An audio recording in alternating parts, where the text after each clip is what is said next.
Aqui em São Paulo, o jovem que dirigia a Porsche que bateu em um carro de aplicativo, provocando a morte do motorista na madrugada desse domingo e fugiu, se apresentou ao 30º Distrito Policial, no bairro do Tatuapé, na zona leste aqui de São Paulo. A gente chama o repórter David Tarso. David, a mãe do jovem que ajudou na fuga, também acompanhou o filho no depoimento. E bem-vindo de volta aqui à Jovem Pan.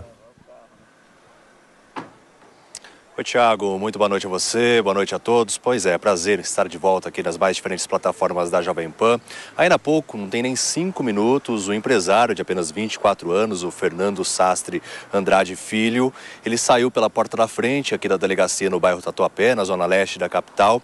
Isso porque ele chegou acompanhado da mãe, a Daniela Cristina Medeiros Andrade, de 45 anos, e também dos advogados. Prestou depoimento que durou cerca de 1 hora na delegacia aqui na zona leste da capital e ficou aguardando porque a Polícia Civil solicitou a prisão preventiva desse jovem que provocou o acidente, vitimando o Ornando Viana, de apenas 52 anos, o motorista de aplicativo, na madrugada de domingo, e que dirigiu uma Porsche avaliada em cerca de R$1 milhão. O jovem, o Fernando, que dirigia essa Porsche, acabou batendo na traseira do veículo, do Renault, e vitimou esse motorista de aplicativo. Ele prestou depoimento, durou cerca de 1 hora, e a Polícia Civil então solicitou a prisão preventiva, mas não houve retorno por parte da Justiça. Por isso, o delegado não podia esperar mais tempo e teve que liberar esse jovem diante dessa situação da falta de resposta por parte da Justiça. O delegado que está à frente das investigações, o Nelson, conversou ainda há pouco com a imprensa, também falando sobre esse caso, já que logo depois do acidente, que ocorreu também no mesmo bairro aqui do Tatuapé, na zona leste da capital, ele, logo na sequência desse acidente, ligou para a mãe foi até o local do acidente e disse para os policiais militares que levaria o filho até um hospital na região do Parque Ibirapuera para que ele recebesse cuidados médicos. Hospital esse que também foi encaminhado um outro jovem de 22 anos que estava como passageiro na Porsche.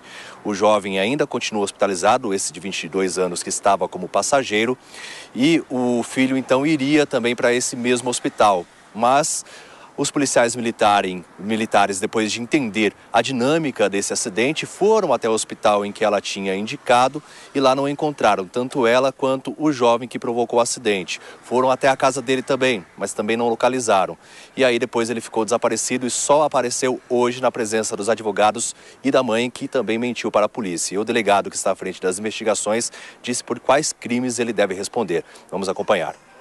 Ele foi indiciado no dolo eventual, na fuga do local do acidente e lesão corporal no outro indivíduo que estava junto com ele.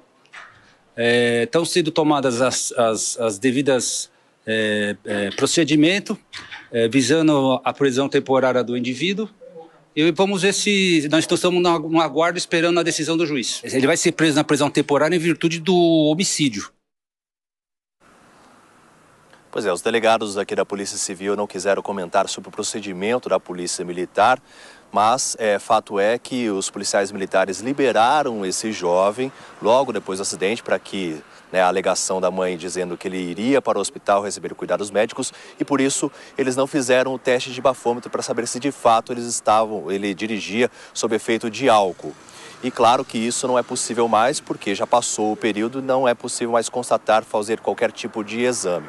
Então, ele se livrou dessa prisão em flagrante e não se sabe se ele dirigia sob efeito de álcool. Para a polícia, ele deu poucos detalhes e na saída aqui da delegacia também, eu até perguntei para uma das advogadas se ele teria bebido, qual foi a dinâmica do acidente, mas ela disse que vai emitir uma nota nas próximas horas e claro que a gente segue acompanhando todo esse episódio que infelizmente vitimou o motorista de aplicativo, o Ornando, de 52 anos, que foi socorrido, mas acabou morrendo no hospital por múltiplos traumatismos, viu, Oberheit? Pois é, mais um caso lamentável aqui em São Paulo. David Tarso volta a qualquer momento com outras informações. Agora, Nelson Kobayashi, não tem como não deixar de criticar também a justiça nesse caso, porque é um histórico de impunidade de acidentes. No caso aqui de São Paulo, como estamos falando, vários casos nós já vivenciamos, e as pessoas às vezes fogem, outras não fogem, mas normalmente são soltas, né? Por que é assim, Kobayashi?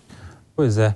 Nesse caso em específico, Thiago, a polícia corrigiu ali uma primeira falha dos primeiros policiais que atenderam a ocorrência e, de alguma maneira, está entregando para a sociedade alguém preso temporariamente, inicialmente, e com um pedido de prisão preventiva. Infelizmente, nesse caso, a gente não vai alcançar a informação se esse motorista do Porsche estava ou não embriagado. Mas pouco importa em relação ao homicídio nesse caso, porque certamente, como disse o delegado, ele já vai ser investigado, né? Certamente daqui a algumas semanas indiciado por um homicídio doloso, que é aquele dolo eventual, quando a pessoa assume o risco, e se tudo caminhar nesse mesmo sentido durante um processo, ele vai ser levado ao tribunal do júri e vai responder por ter matado uma pessoa de fato, além, claro, dos outros crimes envolvidos aí, a lesão corporal no próprio colega dele, que estava de passageiro dele, quanto a fuga do local sem prestar o devido socorro, enfim, mas casos como esses, quando alguém que tem um Porsche, ou seja, alguém rico, é preso, de alguma maneira passa uma mensagem também pedagógica para a sociedade, de que não tem ninguém acima da lei, nem rico, nem famoso, nem com condições financeiras mais altas. Nesse caso, esse sujeito está preso e está corretamente preso, entregue à justiça.